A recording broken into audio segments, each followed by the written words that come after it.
I distinctly remember the first Hall H post Endgame and everything that got announced. There were so many new projects for not only theater, but television to be excited for, and when Kevin Feige walked us through the slate in the next phase of the MCU, Loki was my least anticipated of them all. At that point, I just thought your story has come to a nice close. Why not just leave it be? Why risk ruining his legacy? And boy, was I wrong. It ended up being my favorite post-Endgame title, and for sure my favorite title of Phase 4. Like, subscribe, and hit that notification bell. And if you're new, check out the rest of the channel and let me know what you think. Let's dive into Loki Season 1.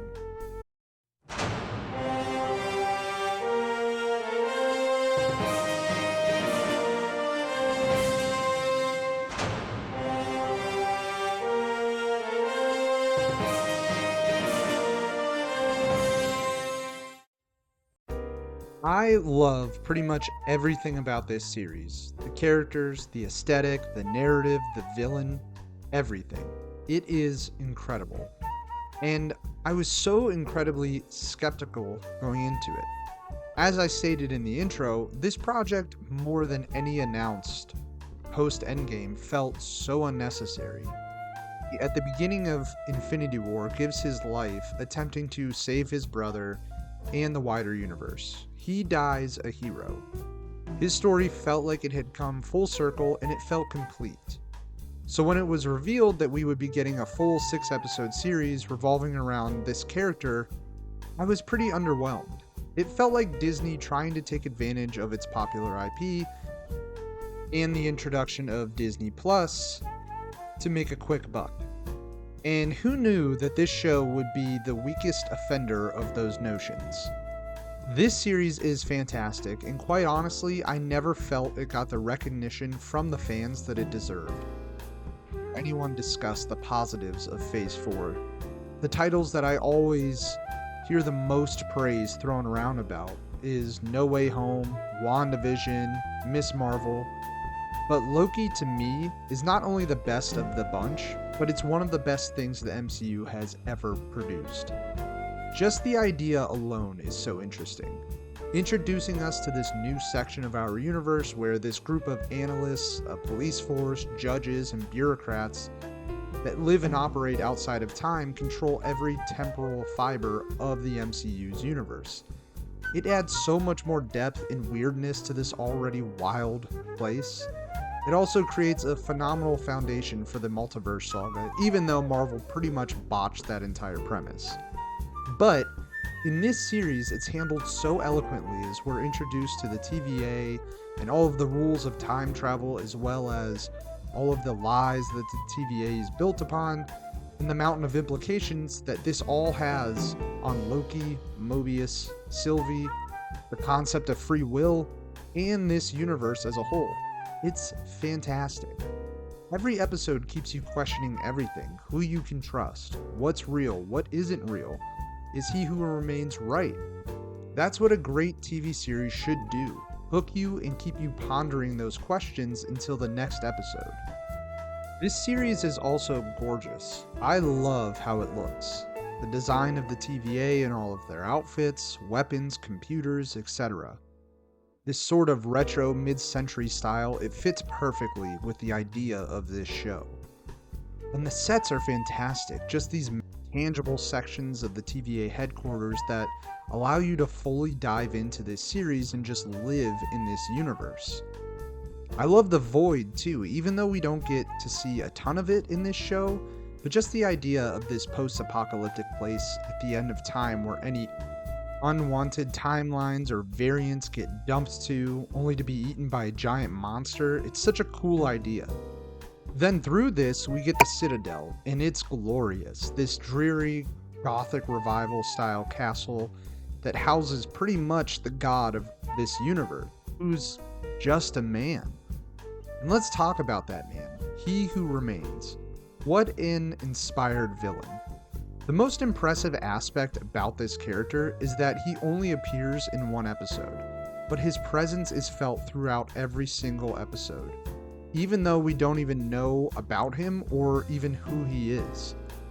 The man that created one single timeline, who ended the multiversal war, who created the TVA, who pulls all of the temporal strings in this universe, including those that brought Loki and Sylvie to him.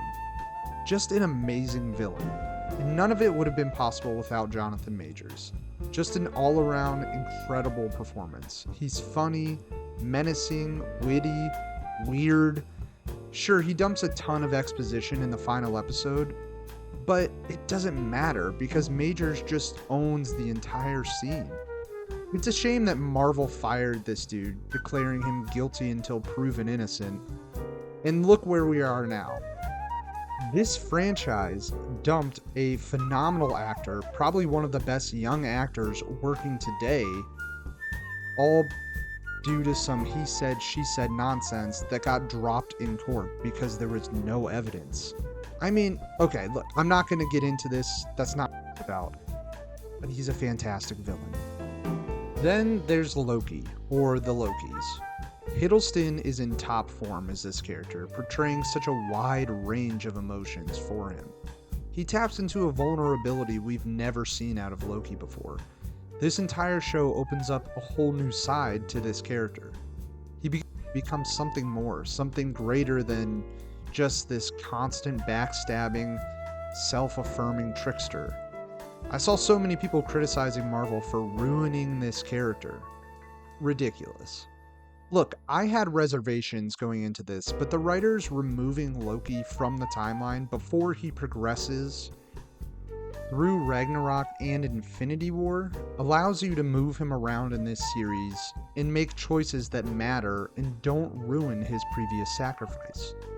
It also takes this character to some places he's never been before. We've seen the same Loki for 4 movies up to this point. Gotta change it sometime or else it just gets stale.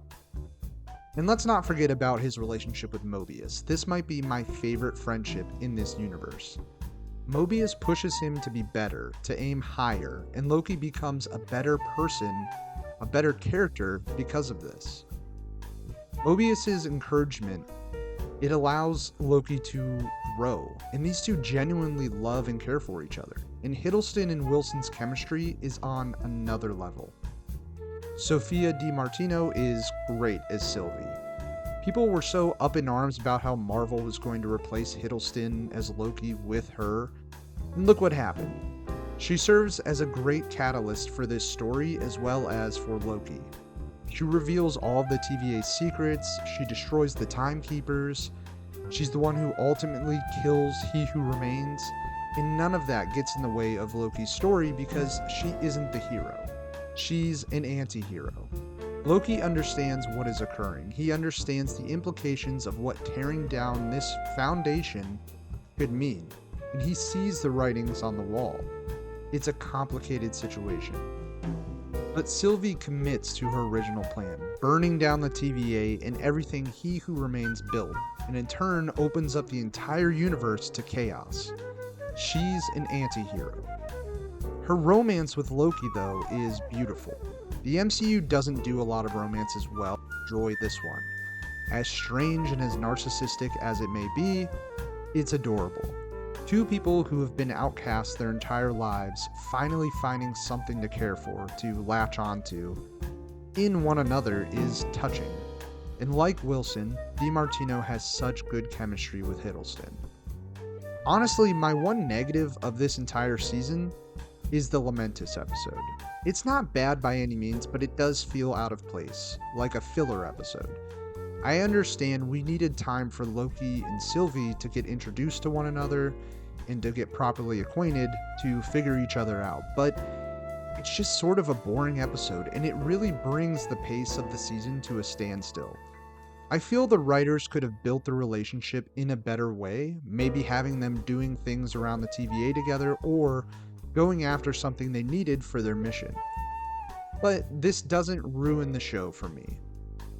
I think this show is incredible between its writing, production design, performances, just everything about it. And I know I've raved about it a ton in this video, but I just enjoy it that much. And honestly, it only gets better in season 2.